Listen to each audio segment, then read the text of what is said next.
Pihak berwenang Kuba mengatakan bahwa mereka telah mengungkap jaringan perdagangan manusia yang merekrut warga negara untuk berperang demi Rusia di Ukraina. Rusia telah dituduh memaksa orang-orang di Kuba untuk membantu berperang dalam perang di Ukraina. Jaringan ini beroperasi dari Rusia dan menargetkan warga Kuba di Rusia maupun di Kuba. Tentara Rusia 25 tahun, Malik Diop, ditangkap pasukan Ukraina. Awalnya itu tampak seperti sebuah kemenangan, tapi ada sesuatu yang terasa aneh. Saat interogasi, mereka tahu dia bukan orang Rusia atau tentara. Dia hanyalah korban lain dari tipu daya Rusia, tipu daya angka, dan keserakahan. Kebanyakan orang berpikir hanya orang Rusia dan Ukraina yang bertempur di medan perang, tapi kenyataannya, pejuang dari sekitar 40 negara ikut bertempur dalam perang ini. Satu-satunya perbedaan adalah beberapa dari mereka tahu bahwa mereka akan berperang, sementara yang lain baru menyadarinya ketika mereka sudah berada di medan perang. Kami tidak yakin video ini akan bertahan lama karena beberapa orang mungkin membenci pengungkapan ini dan mencoba menguburnya. Kamu bisa melawan dengan tekan tombol suka. Terima kasih. Intelijen Ukraina telah melacak para pejuang asing dan mereka menemukan sesuatu yang mengejutkan. Mereka melihat orang dari negara asing bertempur untuk Rusia. Yah, itu aneh karena negara itu adalah negara kepulauan kecil ribuan mil jauhnya dari Rusia. Bukan satu, tapi ribuan dari mereka bertempur untuk Rusia. Ukraina mengungkapkan bahwa ribuan orang Kuba telah direkrut oleh Rusia. Ini terorganisir, sistematis, dan merupakan salah satu kisah besar yang jarang dibicarakan orang.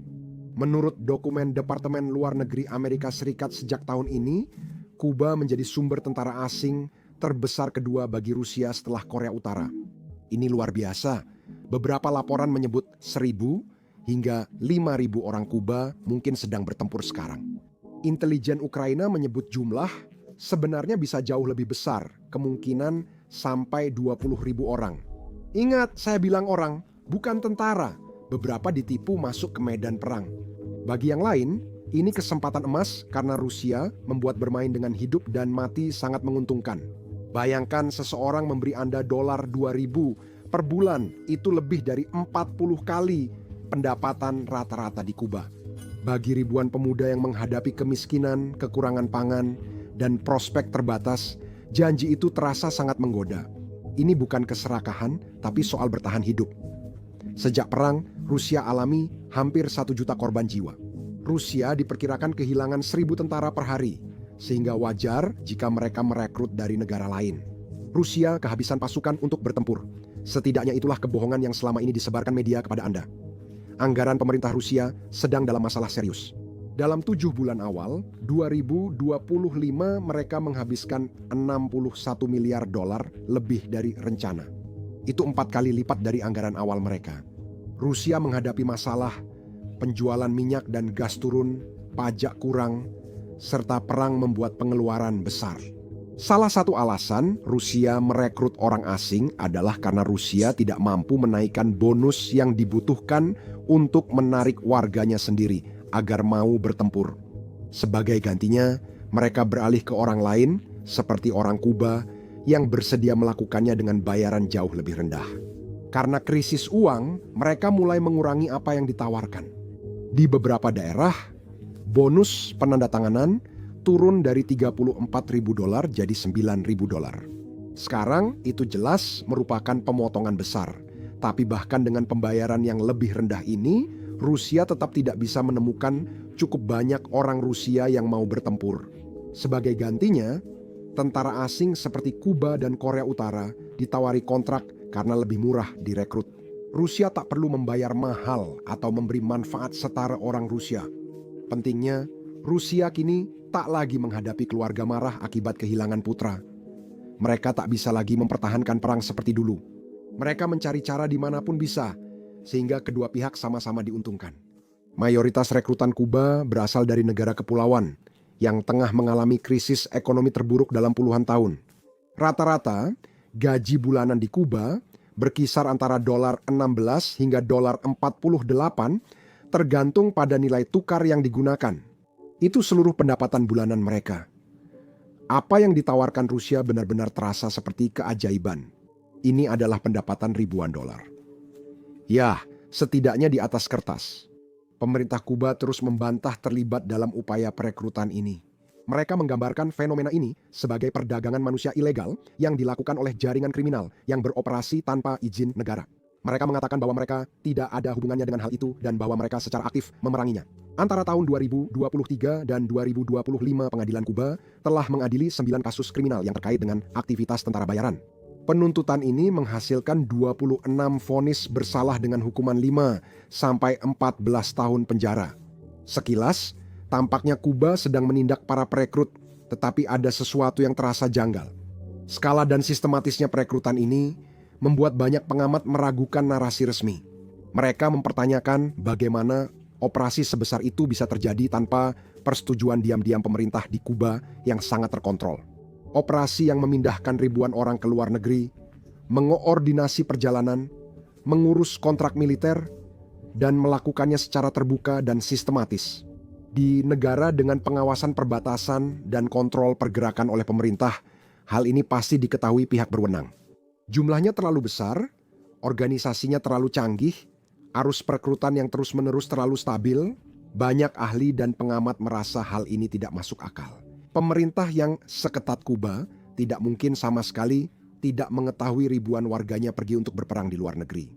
Operasi ini tak akan berjalan sebesar ini tanpa sepengetahuan pemerintah, baik lewat keterlibatan langsung maupun pembiaran. Sistem ini kejam, tapi mahakarya dalam perencanaan dan ketepatan. Jalur yang memindahkan ribuan orang Kuba ke medan perang Ukraina bukan kesepakatan militer resmi antara dua pemerintah. Beroperasi di zona abu-abu, memanfaatkan warga sipil, media sosial, dan aspek legalitas. Struktur ini sengaja dibuat agar Rusia dan Kuba dapat menyangkal keterlibatan langsung, namun tetap memastikan aliran tentara yang stabil. Proses perekrutan dimulai secara online di grup media sosial berbahasa Spanyol. Grup Facebook seperti Orang Kuba di Moskow dan jejaring sosial Rusia Vikantoktia menjadi platform di mana iklan-iklan muncul yang menawarkan peluang kerja menguntungkan di Rusia. Postingan ini menawarkan gaji besar, bonus kontrak, dan kewarganegaraan Rusia. Iklan-iklan itu sengaja menyamarkan sifat militer pekerjaan tersebut. Ada yang menyebut konstruksi, lainnya menyebut rekonstruksi. Sangat sedikit yang secara jelas menyatakan bahwa para perekrut akan bertempur dalam perang. Warga Kuba dapat masuk ke Rusia sebagai turis tanpa memerlukan visa, yang merupakan keuntungan penting yang membuat seluruh skema perekrutan ini menjadi mungkin. Beberapa individu kunci mengelola jaringan ini dari lapangan, termasuk Yelena Smirnova, agen perjalanan Rusia berusia 41 tahun di Ryazan. Dia mengurus lowongan, pengumuman, dan logistik di seluruh jaringan. Pengacaranya mengklaim bahwa dia membantu merekrut lebih dari 3.000 orang asing. Wanita lain, Olga Shiryaeva, bekerja sebagai penata rambut. Dia bekerja sama dengan Smirnova dalam upaya perekrutan. Diana Diaz adalah seorang wanita Kuba berusia 37 tahun yang tinggal di Rusia, yang nomor teleponnya muncul dalam iklan perekrutan. Elena Shuvalova adalah perekrut terkenal yang aktif beriklan. Sejak pertengahan 2023, Diana Diaz mempromosikan kontrak militer setahun dengan gaji 204.000 rubel dan janji kewarganegaraan Rusia. Sambil menjalankan bisnis bunga sabun di Ryazan, dia juga membantu logistik perekrutan seperti dokumen, tiket, dan pengumuman. Saat seseorang terjebak, perangkap utama pun dimulai dengan jerat utang dari model operasionalnya. Smirnova dan rekan membayar tiket pesawat perekrut dari Havana ke Moskow, serta biaya akomodasi awal. Perekrut tidak membayar di muka, namun biaya ini akan dipotong dari gaji militer pertama perekrut, sehingga langsung menciptakan ketergantungan finansial pada perekrut dan sistem militer. Setelah merespons iklan, fasilitator jaringan akan membantu urusan dokumen dan perjalanan. Perekrut biasanya naik penerbangan Aeroflot dari Bandara Varadero, Kuba ke Moskow, sering dalam kelompok berisi 40 orang atau lebih. Setibanya di Moskow, para perekrut disambut oleh anggota jaringan dan diantar ke kantor pendaftaran militer. Banyak yang akhirnya di Ryazan, kota tempat akademi militer utama yang menjadi pusat pemrosesan pejuang asing. Catatan menunjukkan Smirnova dan Shiryaeva terlihat di pusat rekrutmen Ryazan, memproses 30-40 orang per hari. Di pusat pendaftaran, para rekrutan ditekan untuk menandatangani kontrak 1 tahun yang seluruhnya ditulis dalam bahasa Rusia, bahasa yang tidak bisa mereka baca. Paspor mereka disita pada titik ini. menjebak mereka dalam sistem. Fakta bahwa rekrutan diarahkan lewat kota militer besar seperti Ryazan menunjukkan sistem terstruktur dan terintegrasi dikoordinasikan langsung dengan Kementerian Pertahanan Rusia. Ini bertentangan dengan narasi operasi liar yang terdesentralisasi. Sebagian orang Kuba tahu mereka akan berperang, sementara lainnya baru sadar setelah tiba di medan perang. Frank Dario Yarosey, manfugas, musisi dan guru matematika Kuba, berusia 35 tahun, melihat iklan pekerjaan konstruksi di Rusia di Facebook. Dia datang karena kebutuhan. Percaya bahwa pergi ke negara lain untuk bekerja akan membantu keluarganya maju. Sebaliknya, dalam beberapa minggu saja, dia justru berakhir di garis depan di Ukraina. Perekrut awal diberitahu akan bekerja di konstruksi, membangun infrastruktur pasca perang, atau peran pendukung di belakang garis depan. Sebaliknya, mereka hanya mendapat pelatihan militer sangat singkat, sering hanya 2 minggu sebelum diberi helm, perlengkapan, dan senjata. Mereka memberontak karena belum pernah dilatih militer dan tidak tahu cara memakai senjata. Ketika para rekrut menolak, mereka dipukuli. Bahkan orang-orang Afrika dari berbagai negara juga ditipu dengan cara yang persis sama. Dijanjikan kerja di pabrik, namun malah dipaksa berperang dalam konflik yang tak mereka setujui. Pada Juni 2025, The Telegraph mengungkap hal mengganggu di Rusia. Perekrut menargetkan warga putus asa di Afrika dengan janji pekerjaan palsu. Jan Onana adalah seorang ayah berusia 36 tahun dengan 3 anak dari Kamerun. Seperti banyak orang lainnya, dia menganggur dan berjuang untuk memberi makan keluarganya. Lalu seseorang menawarinya pekerjaan di sebuah pabrik sampo di Moskow. Karena gajinya bagus, Jan menjual semua miliknya demi membeli tiket pesawat. Namun saat tiba di Moskow Maret 2025, tidak ada pabrik sampo menunggu. Dia malah langsung ditahan. Dia tidak sendiri. Pria dari Bangladesh, Ghana, dan Zimbabwe juga terjebak di sana, mendapat informasi serupa. Tanda tangani kontrak militer atau tanggung akibatnya. Setelah 5 minggu pelatihan di Rostov dan Luhansk, Jan sudah berada di bunker garis depan Ukraina. Unitnya terdiri dari 8 orang dari Bangladesh, Zimbabwe, dan Brasil. Serangan artileri menghantam mereka. 7 orang tewas seketika. Jan selamat bersembunyi di puing-puing selama 6 hari meski terluka, hingga akhirnya ditemukan pasukan Ukraina. Malik Diop, pria 25 tahun asal Senegal, didekati perekrut saat berjalan di pusat perbelanjaan Rusia. Mereka menawarkan pekerjaan dapur di Luhansk dengan gaji dolar 5.700 per bulan. Terdengar bagus, bukan? Dalam seminggu, Malik diberi senapan dan dikirim bertempur di dekat Toretsk. Dia melihat banyak mayat dan tubuh-tubuh yang dimutilasi di dalam rumah. Dia tak tahan, membelot, lalu ditangkap pasukan Ukraina. Inilah bagian menakutkannya. Ini bukan hanya dialami beberapa orang. Media sosial Kamerun dipenuhi postingan keluarga mencari pria yang hilang setelah pergi ke Rusia. Satu akun telah mencatat setidaknya 67 orang Kamerun tewas. Jaringan perekrutan ini ada di beberapa negara. Peneliti di Kenya menemukan skema terorganisir yang memeriksa medis di Nairobi, lalu membawa orang ke Rusia lewat Turki dengan visa turis.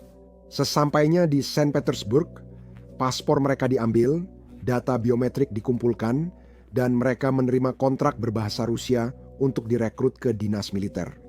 Dan bukan hanya pria yang ditipu, perempuan Afrika ditipu untuk bekerja di fasilitas produksi drone di zona ekonomi khusus Alabuza, Yelubuza, timur Moskow. Mereka tidak tahu akan bekerja di fasilitas militer. Mereka dijanjikan pekerjaan di pabrik sampo dan dapur. Sebaliknya, mereka malah dikirim ke medan perang. Meski terdengar keras, sebagian besar siap karena alasan berbeda. Kuba pada 2024 sampai 2025 menghadapi krisis ekonomi parah, inflasi 3 digit di pasar informal, ketidakamanan pangan luas, dan daya beli anjlok. Survei 2024 menunjukkan 61% responden Kuba kesulitan membeli kebutuhan pokok. Kontrak militer Rusia menawarkan $2.000 Amerika Serikat. Per bulan, kontrak itu memberi 195.000 rubel, $2.000 Amerika, dan 2 juta rubel, $21.000 Amerika untuk keluarga jika perekrut wafat. Beberapa dijanjikan kewarganegaraan Rusia untuk diri dan keluarga jika menyelesaikan kontrak. Namun, banyak perekrut yang tidak pernah menerima pembayaran yang dijanjikan. Tentara Kuba yang dideportasi mengatakan perekrut menahan gaji awal untuk menutupi biaya perekrutan dan perjalanan. Beberapa orang Kuba dikeluarkan dari tentara Rusia pada Januari 2024 tanpa pembayaran penuh, tanpa paspor Rusia, dan tanpa dokumen hukum, sehingga mereka menjadi tunawisma dan berisiko dideportasi. Jumlah warga Kuba yang direkrut berbeda-beda menurut sumber. Intelijen Ukraina membuat basis data untuk melacak pejuang asing. Proyek Saya Ingin Hidup, sebuah inisiatif pemerintah Ukraina yang mendorong kombatan musuh untuk menyerah, menerbitkan daftar 1028 tentara bayaran Kuba yang telah diverifikasi dengan nama dan data pribadi yang telah dikonfirmasi, yang menandatangani kontrak antara tahun 2023 dan 2024. Dengan perkiraan konservatif, Kuba adalah penyumbang pasukan asing terbesar untuk Rusia setelah Korea Utara dan bisa melampauinya. Rusia mengalami lebih dari 11 juta korban jiwa menurut Ukraina dan merekrut pejuang asing untuk menghindari mobilisasi dalam negeri yang berisiko secara politik. Nepal diperkirakan menyediakan 15.000 perekrutan dengan 40 orang dikonfirmasi hingga September 2024. Sri Lanka telah mengidentifikasi 64 perekrutan. Penyelidikan menemukan lebih dari 1.500 tentara bayaran asing dari 48 negara direkrut lewat pusat Moskwa antara April 2023 Mei 2024. Namun, perekrutan Kuba menonjol karena banyak perekrut Kuba mendapat manfaat dari wajib militer 2 tahun di Kuba yang memberikan mereka pengalaman tempur dasar. Perekrut Kuba tiba di zona pertempuran beberapa minggu setelah mendarat di Rusia dengan pelatihan minim. Banyak dari mereka bergabung dengan divisi lintas udara ke 106 unit terjun payung elit yang terlibat dalam pertempuran sengit, termasuk perebutan Bakhmut di Ukraina Timur. Ditempatkan di unit ini, berarti para pejuang Kuba langsung menuju posisi garis depan. Statistik kelangsungan hidupnya sangat mengerikan. Data intelijen Ukraina menunjukkan bahwa kombatan asing mengalami kematian dalam waktu 140 hingga 150 hari sejak mereka terlibat pertempuran. Rata-rata, harapan hidup seorang pejuang Kuba di garis depan hanya sekitar 5 bulan. Andrei Yusov, juru bicara Direktorat Intelijen Utama Ukraina, menyatakan rezim Putin diuntungkan dengan merekrut tentara bayaran Kuba. Jika orang asing meninggal, tak ada tunjangan sosial atau tanggung jawab, dan lebih sedikit orang Rusia yang mati. Pejabat Ukraina membuat daftar 39 warga Kuba yang dipastikan tewas. Andrei Yusov menyatakan, pejabat yakin korban tewas sebenarnya jauh lebih banyak. Perkiraan menunjukkan antara 200 hingga 300 orang Kuba telah tewas, meskipun jumlah sebenarnya kemungkinan lebih tinggi karena banyak yang dinyatakan hilang. Pasukan Ukraina menangkap sejumlah pejuang Kuba dalam aksi. Pada September 2025, Ukraina memiliki 3 tawanan perang asal Kuba. Pejuang yang ditangkap melaporkan Havana dan Moskow tidak mau menerima atau bertanggung jawab atas mereka. Tawanan dibiarkan dalam ketidakpastian tanpa pemerintah yang bertanggung jawab atau berusaha memulangkan mereka. Awal 2024, sejumlah rekrutan Kuba dikeluarkan dari tentara Rusia tanpa alasan jelas. Tanpa dokumen, upah, atau status hukum, mereka jadi tunawisma di Rusia. Seorang warga Kuba bernama Yuan menjelaskan dalam pesan WhatsApp pada April 2024 bahwa orang Rusia menuntut mereka membayar lebih banyak uang dan kembali berperang. Walau tanpa gaji penuh dan paspor Rusia, tentara yang diusir tetap terancam dideportasi dan dipenjara jika menolak bertempur.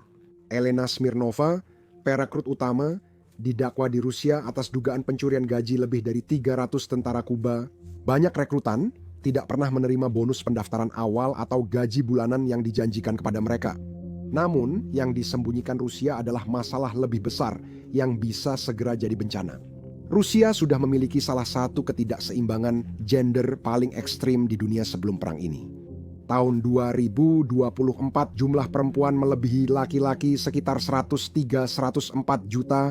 Coba renungkan. Penduduk perempuan sekitar 772-788 juta, sedangkan laki-laki 6 juta. Itu berarti perempuan membentuk sekitar 54% dari populasi Rusia dan laki-laki hanya 46%. Untuk memberikan gambaran, Rusia memiliki sekitar 863 hingga 865 laki-laki untuk setiap 1.000 perempuan. Rata-rata global 1.016 laki-laki per 1.000 perempuan, sedangkan Rusia jauh di bawahnya. Secara global, 105 anak laki-laki lahir per 100 anak perempuan. Di Rusia, perempuan mulai lebih banyak dari laki-laki sejak usia 30 tahun. Di Jepang, peralihan ini baru terjadi pada usia 56 tahun. Mengapa hal ini terjadi? Nah, Rusia memiliki kesenjangan harapan hidup antara gender terbesar di seluruh dunia. Pada 2022 perempuan Rusia hidup 10-11 tahun lebih lama dari laki-laki. Pria usia kerja 6 kali lebih berisiko meninggal akibat penyebab eksternal seperti kecelakaan dan bunuh diri dibanding perempuan. Mengapa demikian? Konsumsi alkohol berlebih, gaya hidup buruk, dan akses layanan kesehatan kurang, terutama setelah optimalisasi layanan kesehatan Putin. Sekarang perang membuat semuanya semakin buruk. Sejak Februari 2022 lebih dari 120.250.000 pria Rusia tewas. Ketidakseimbangan gender yang sudah sangat parah kini menjadi semakin jelas. Di wilayah terdampak konflik, situasinya sangat parah. Jumlah janda bisa mencapai 80%. Itu berarti para perempuan dibiarkan sendiri dengan tanggung jawab penuh untuk menghidupi anak-anak mereka dan orang tua yang menjadi tanggungan mereka. Rusia tidak hanya kehilangan tentara, tetapi juga kehilangan seluruh generasi laki-laki. Dan inilah juga alasan mengapa Rusia terpaksa merekrut dari negara-negara asing. Keluarga-keluarga di Kuba pun akhirnya hidup dalam kekosongan informasi. Mereka belum mendapat pembaruan resmi dari pemerintah Rusia atau Kuba. Sebuah keluarga mengatakan pada CBS News bahwa kerabat mereka hilang sejak November 2024 dan belum menerima uang yang dijanjikan. Tanpa data korban resmi dan jenazah yang dipulangkan, dampak manusia sesungguhnya tetap tersembunyi dari publik Kuba. Intelligence Ukraina mencatat setidaknya 250 pejuang Kuba masih di garis depan meski kontrak 1 tahun mereka telah berakhir. Apa yang awalnya dimulai sebagai kontrak sukarela untuk peluang ekonomi telah berubah menjadi kerja paksa dalam konflik bersenjata. Kementerian Luar Negeri Kuba pertama kali secara terbuka mengakui masalah perekrutan ini pada 4 September 2023. Pemerintah menegaskan Kuba tidak terlibat perang Ukraina dan menemukan jaringan perdagangan manusia dari Rusia yang merekrut warga Kuba untuk angkatan bersenjata. Pemerintah menekankan posisi historisnya yang tegas dan jelas menentang tentara bayaran dan mengatakan bahwa mereka sedang berupaya untuk menetralkan dan membongkar jaringan perekrutan. Kementerian Luar Negeri Kuba menolak tuduhan Amerika Serikat pada Oktober 2025 menegaskan Kuba tak terlibat konflik bersenjata dan tetap menerapkan kebijakan nol toleransi terhadap tentara bayaran. Narasi resmi ini sangat kontradiktif. Pada 14 September 2023, Duta Besar Kuba untuk Rusia, Julio Antonio Garmin di AP-nya, menyampaikan pernyataan berbeda kepada Rossiyskoye Information Noye Agentstvo Novosti. Dia mengatakan, Kuba tak masalah jika warganya secara legal menandatangani kontrak dan ikut operasi di tentara Rusia. Dia hanya menentang tindakan ilegal dan operasi di luar ranah hukum.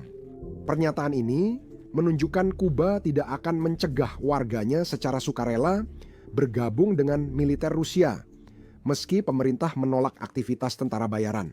Saat ditanya apakah perekrutan warga Kuba oleh Rusia termasuk aktivitas tentara bayaran ilegal, Duta Besar P-nya enggan memberi jawaban tegas. Kementerian Luar Negeri mengeluarkan pernyataan untuk memperbaiki pernyataan Duta Besar yang awalnya terkesan permisif. Pernyataan Kementerian Luar Negeri pada Oktober 2025 menyatakan bahwa otoritas Kuba tidak memiliki informasi yang pasti tentang warga negara Kuba yang berpartisipasi dalam kekuatan militer di kedua pihak yang terlibat perang. Pejabat menegaskan tak ada yang mendapat dorongan, komitmen, atau persetujuan dari Kuba. Wakil Menteri Luar Negeri Kuba, Carlos Fernandez de Cosio, pada Juni 2025 menyatakan Havana telah secara terbuka mengecam perekrutan tersebut dan mengambil tindakan dengan berbicara kepada pemerintah terkait. Dia menegaskan undang-undang Kuba melarang warganya ikut perang di negara lain dan hal ini dihukum di Kuba. Namun, pernyataan ini menimbulkan pertanyaan soal penegakan. Mengingat besarnya perekrutan, Kuba menyebut tuduhan Amerika Serikat sebagai upaya politik untuk melemahkan Kuba menjelang pemungutan suara tahunan Majelis Umum Perserikatan Bangsa-Bangsa soal embargo Amerika Serikat. Tuduhan Amerika Serikat sebelum pemungutan suara di Perserikatan Bangsa-Bangsa mendukung klaim Kuba bahwa Washington memakai isu perekrutan sebagai alat diplomasi. Kuba membantah, namun pengamat internasional sangat skeptis terhadap klaim pemerintah soal ketidaktahuan dan ketidakikutsertaan. Pejabat intelijen Ukraina, Andrei Yusov, menyatakan secara blak-blakan bahwa dengan mempertimbangkan sifat totaliter Kuba, perekrutan seperti itu tidak mungkin terjadi tanpa restu rezim Kuba. Bukti telah muncul yang menunjukkan kemungkinan keterlibatan resmi. Penyelidikan awal terhadap jaringan perekrutan tersebut melibatkan seorang mayor Rusia dan Kolonel Milon Gomez, atase militer kedutaan besar Kuba di Moskow, dalam perekrutan hampir 189 warga Kuba yang secara langsung mengaitkan perwakilan resmi negara dengan skema tersebut. Intelijen Ukraina dan anggota Parlemen Amerika Serikat mengungkap sifat sistemik perekrutan itu. Penggunaan bandara resmi untuk keberangkatan dan kemudahan yang tampak jelas bagi para perekrut dalam beroperasi menjadi indikator bahwa pihak berwenang Kuba setidaknya menutup mata. Saat berkunjung ke Kremlin Mei 2024, Presiden Kuba Miguel Diaz-Canel berdiri bersama Vladimir Putin dan menyatakan Kuba berharap operasi militer khusus itu sukses. Ini bukanlah bahasa dari pihak yang netral, melainkan dari sekutu yang berkomitmen. Posisi ambigu Kuba bisa jadi hasil perhitungan strategis yang rumit. Perekrutan ini menguntungkan pemerintah Kuba tanpa keterlibatan langsung. Ini menawarkan katup tekanan ekonomi bagi warga yang putus asa, mengurangi potensi kerusuhan internal akibat pengangguran dan kemiskinan. Uang kiriman dari perekrut memberi mata uang asing untuk keluarga dan ekonomi Kuba. Penyangkalan yang masuk akal membuat Kuba tetap berhubungan dengan Rusia dan terhindar dari kecaman internasional langsung. Oktober 2025, Dewan Federasi Rusia meratifikasi perjanjian kerja sama militer dengan Kuba yang ditandatangani Maret 2025. Perjanjian ini menjadi dasar hukum untuk operasi militer bersama, pelatihan, berbagi intelijen, dan penempatan basis militer. Pejabat Rusia menyatakan perjanjian ini bisa memudahkan penempatan senjata canggih ke Kuba, seperti rudal taktis Iskandar dan rudal balistik jarak menengah Orehnik. Pendalaman hubungan militer Rusia-Kuba ini terjadi bersamaan dengan kontroversi perekrutan. Hal ini menunjukkan bahwa apapun posisi resmi Kuba, dampak praktisnya adalah semakin dekatnya Kuba dengan kepentingan strategis Moskwa. Amerika Serikat telah secara langsung mengecam baik Kuba maupun Rusia. Juru bicara Departemen Luar Negeri Amerika Serikat menuduh pemerintah Kuba gagal melindungi warganya dari dimanfaatkan sebagai pion dalam perang Rusia-Ukraina. Pada Oktober 2025, pemerintahan Trump mengirim kabel internal Departemen Luar Negeri ke puluhan misi diplomatik Amerika Serikat yang memerintahkan diplomat menyoroti peran Kuba sebagai kontributor pasukan utama. Sebagai argumen menentang resolusi Perserikatan Bangsa-Bangsa yang meminta pencabutan embargo Amerika Serikat terhadap Kuba. Namun, kampanye diplomatik itu hanya sukses terbatas. Pemungutan suara Perserikatan Bangsa-Bangsa Oktober 2024. 187 negara setuju mengakhiri embargo, hanya Amerika Serikat dan Israel yang menolak.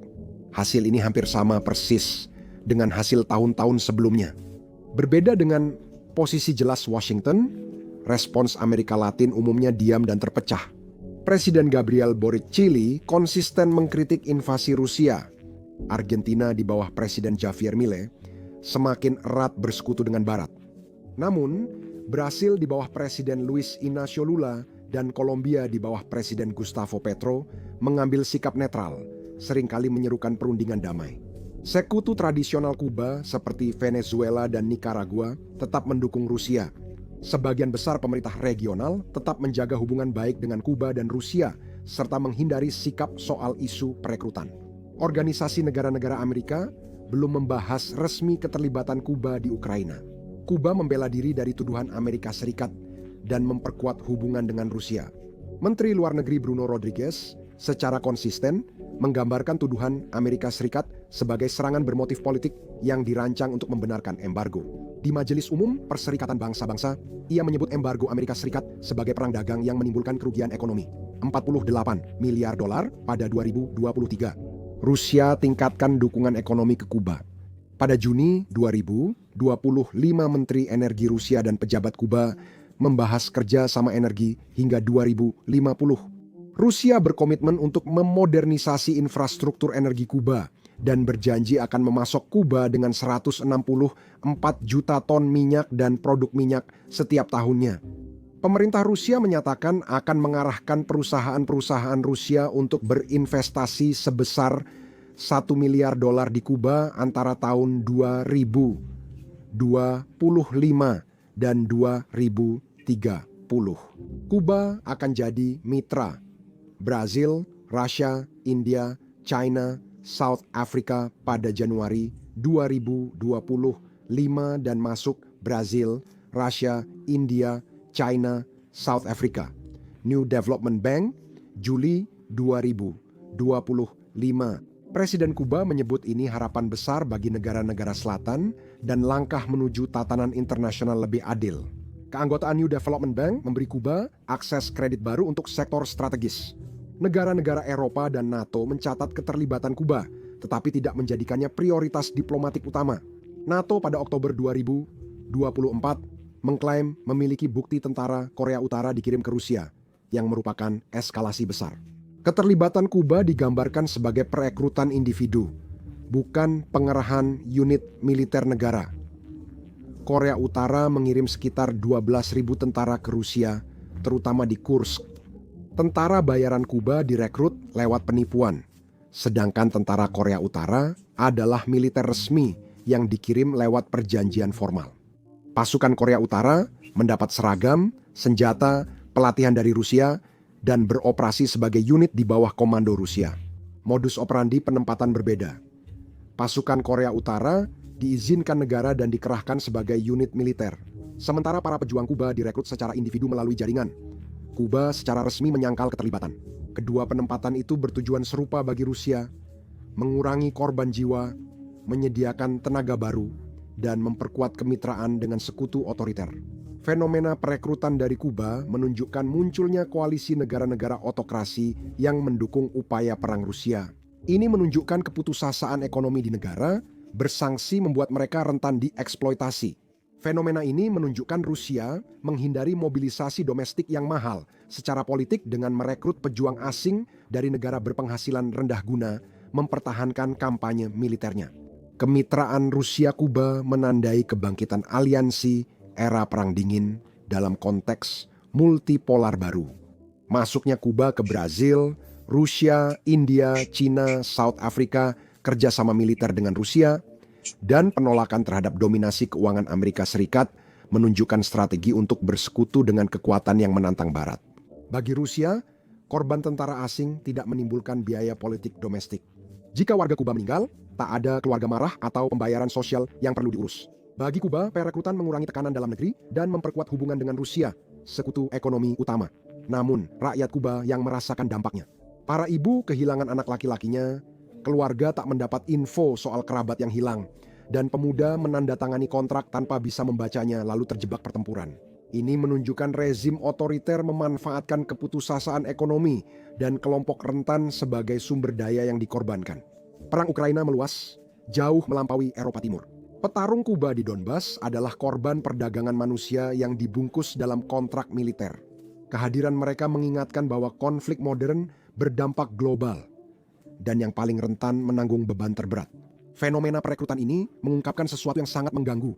Ini bukan sekadar kontrak militer atau konflik politik, tapi juga soal keputusasaan ekonomi, keselarasan geopolitik, dan perdagangan manusia yang terjadi bersamaan. Terima kasih menonton.